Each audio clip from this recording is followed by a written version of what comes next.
You just arrived, I think, and yeah. It's good to have you here. You are here with a film called Moon, yes. Which I was very lucky to see at the film market in Berlin, at the Berlin film market, and I was completely surprised by what I saw. I didn't expect anything. I didn't know the name of the director.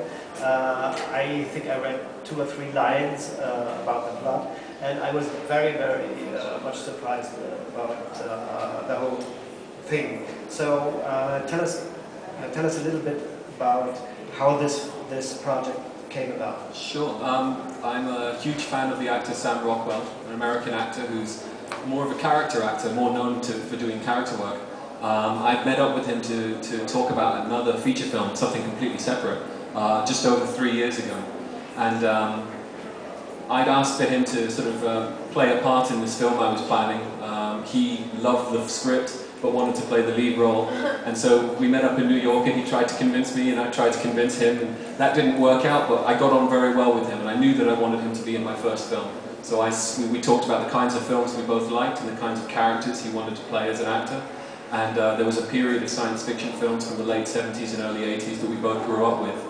And, like what, for example? Films like Outland and Silent Running and Alien, is what Ridley Scott's Alien, but in particular the first half of Alien, which is much more about sort of blue-collar workers working in space and very human, sort of just human nature sort of stories.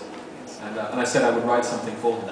I mean, as a young filmmaker, to tackle your first feature film, normally what you find in first feature films is personal stories, your own story possibly.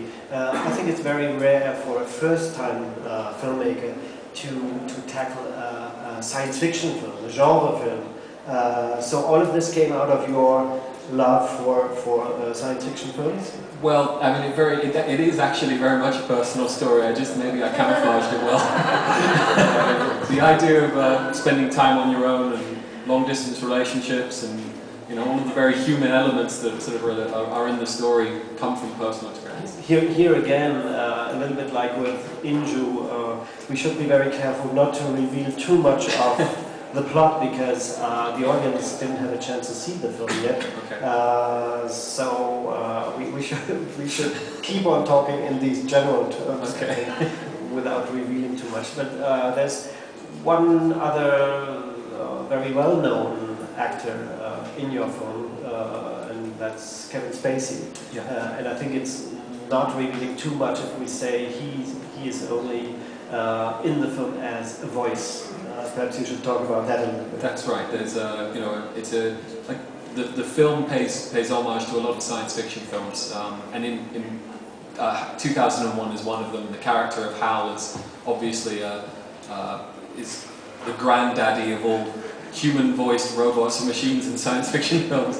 So Kevin Spacey is kind of the voice of our machine, a robot called Gertie. But I think we have a very different way of treating the character than was in 2001. And speaking of which, we forgot to mention one film in the genre, which is Dark Star by John Carpenter. Yeah. which is sort of a satire for the whole genre. Yeah. Science fiction, it's a British production. Absolutely, yeah, and a small, a proper independent film as well. It was done for $5 million US. And science fiction films don't normally get made for that kind of budget. But we had a very strategic approach of how we wanted to make the film, and of how we wanted to sort of maximize the production values, keeping the cast small, shooting everything on soundstage at Shepperton Studios, using model miniature work for all of our exteriors. These were all things that we did to try and make sure that we could do it for a small budget. I think the real problem now in marketing the film for you, and please correct me if I'm wrong, will be how to convince people who generally don't like science fiction movies to come and see your film, because I know that they wouldn't be disappointed. Because I talked to people and tried to recommend your film, and they said, "Oh no, I don't like science fiction." I said, "No. I mean, even if you don't, go and see the film, because it's about so many really deep things and subjects which are not constrained to science fiction films. I don't have a problem with a science fiction audience if they want to see the film.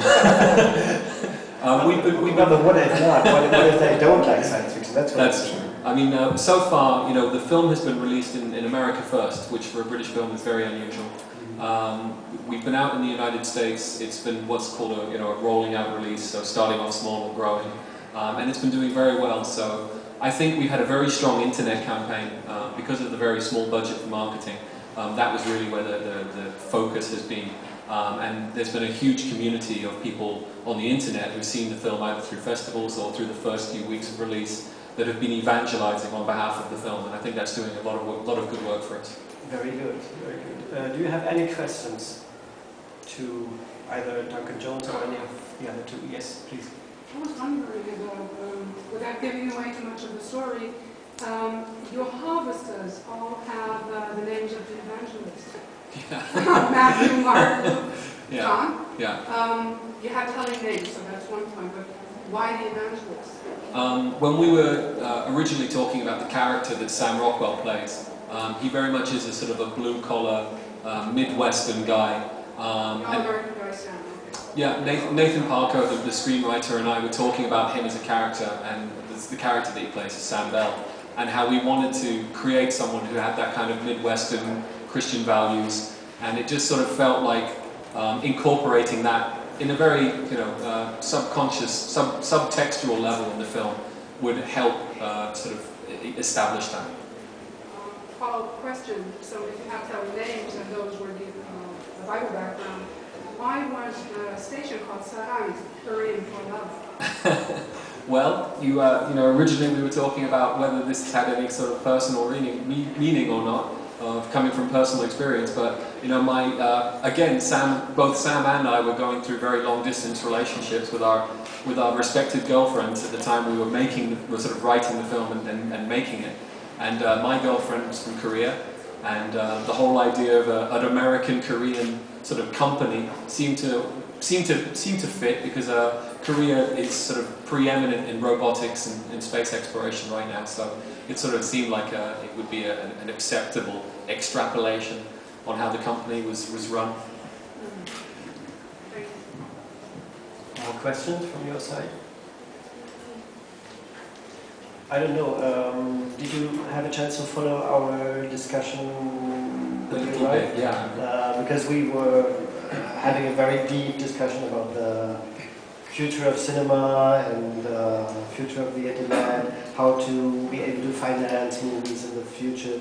Do you have anything to contribute to this rather vast subject? I defer to your greater knowledge on this, I think, but I think I would love to see what's possible as far as funding, again, through the internet, which is sort of the medium that's been so effective for us in the marketing side, is whether you could actually create some kind of subscription for the creation of at least smaller films, where a core audience actually puts forward the money for the initial sort of pre-production of a film based on a subscription service, but I don't know, that's maybe a little too out in the roads. So this is your last chance to come up with questions.